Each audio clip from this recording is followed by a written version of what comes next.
Ashoka was one of the first great Buddhist kings. Although he lived 100 years after the Buddha's death, the story begins during the Buddha's time. One day, while with his disciples, the Buddha observed a small boy putting a handful of sand into his alms bowl. The Buddha smiled. Ananda, seeing the Buddha smile, questioned him, for the Buddha does not smile without reason. The Buddha then said, Ananda, I am not smiling without reason. There is cause for the worthy and omniscient one to wear a smile. Ananda, did you see the child putting a handful of sand into my alms bowl? Ananda said in reply, Yes, I did. The world-honored one said again, 100 years after my nirvana, this child will be born into the city of Pataliputra with the name of Ashoka. He shall be a Chakravartin king, ruling over one of the 4 continents, and take delight in believing the right Dharma. He will build 84,000 stupas to enshrine the Buddha's relic bones for the benefit of many people. The Buddha had foretold the destiny of one man who was to transcend the role of emperor to become the most well-known Buddhist. The name of Ashoka would be known throughout many lands. As the Buddha had predicted, Ashoka was born in the city of Pataliputra approximately 304 BC, 100 years after the Buddha had attained nirvana. Not much is recorded until his years of his apprenticeship as a viceroy in outlying provinces of the Mauryan Empire. It was not until his father became ill that Ashoka came back to Pataliputra.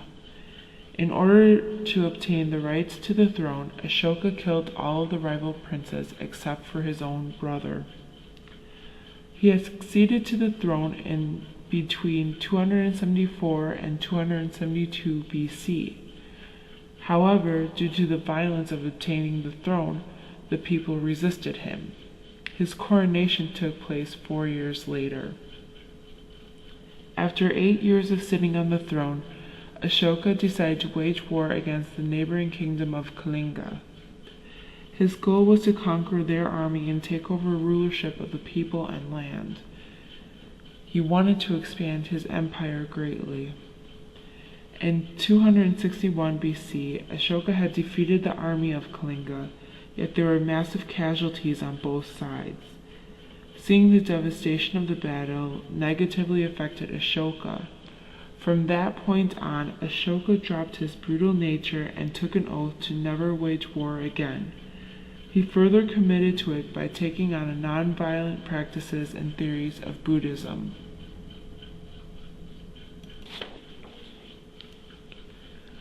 One of the first things that Ashoka did after taking the oath of non-violence was to make pilgrimages to the sacred places of the Buddha. The first place that inspired him was at the spot where the Buddha sat underneath the Bodhi tree. That is where the Buddha had attained enlightenment. He was so enchanted with the scenery that at that point Ashoka vowed to take more pilgrimages, and along the way he was to spread the Buddha's message. Other significant places that he visited was where the Buddha was born, where he preached his first sermon, where the Buddha turned the wheel of Dharma, and where the Buddha entered nirvana. Furthermore, Ashoka built stupas wherever he visited. These monuments were to preserve the relics of the Buddha.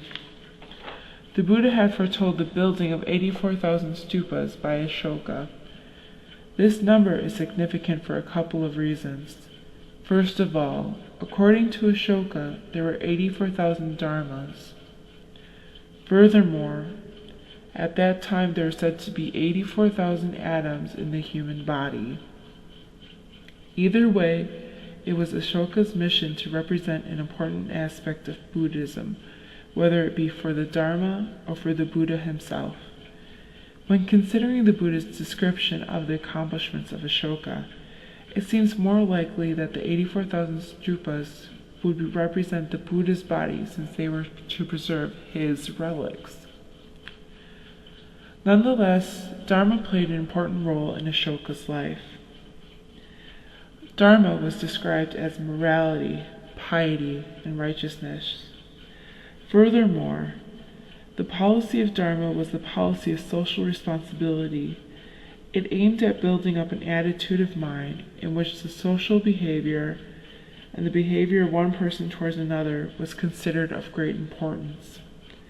It seems that by practicing Dharma, Ashoka was making up for all the evil and terrible things that he bestowed upon his fellow man. In a way, he was repenting his sins. Upon acting on Dharma, he found it necessary to help others.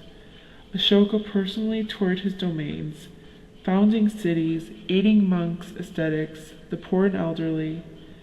He planted shade trees along frequently traveled roads and established hospitals for both men and animals. Through his acts of charity, he was able to save himself and know the Dharma better.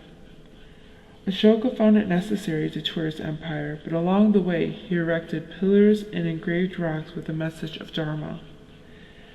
42 rocks and pillars were found in what was the Mauryan Empire. 36 monuments were found in India, while there were 2 found in Nepal, as well as Pakistan and Afghanistan. His edicts were placed on these monuments as an ordinance for proper conduct towards other people, as well as how to follow the Buddhist practices. They were proclamations to the public at large. The inscriptions explained his well-known policy of Dharma. Furthermore, they were to warn people of the perils of sin and preach love of neighbor and tolerance. Not all of the pillars were carved with his edicts. However, there were some that had animal stone tops. According to Ashoka, the animals that were chosen represented different parts of the Buddha's life. The elephant was chosen to represent the Buddha's descent onto earth, since his mother had seen a white elephant enter her womb before the Buddha was conceived. The bull represented the Buddha's birth, for he was born during the sign of the Taurus. The horse represented the Buddha's renunciation, given that he left his old life on a horse to pursue the acts of Buddhism.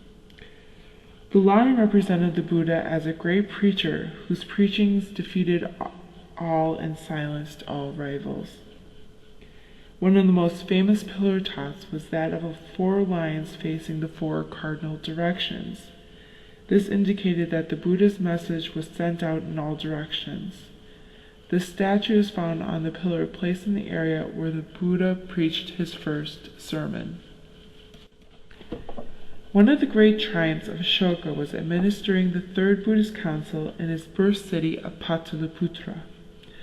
The main purpose was to resolve issues within the Buddhist Sangha, which is the monastic community. The Sangha wanted to preserve the Buddha's teachings so that they would remain pure. However, disagreement came over the Sangha, so that by the time of Ashoka's kingship, the Sangha had been divided into 18 different subsects. Seeing how some of these divisions only existed to obtain the share of Ashoka's generosity and wealth, it became important to weed them out of the Sangha. Not only did they kick out the bad sections of the Sangha, but they also established the final draft of the sacred text called the Pali Canon. The Pali Canon, still well known today, was a code of ethics and conducts for those in the monastic order. In it, 3 baskets, called the discipline basket, sermon basket, and teaching basket, are defined. The discipline basket, known as Vijnana Pitaka, provided 227 rules for monks and 311 rules for nuns on the way that they should have act towards others. It further describes the establishment and development of the Sangha, as well as an account of the life and ministry of the Buddha. The teaching basket, the Abhidharma, provided the philosophy of teachings given by the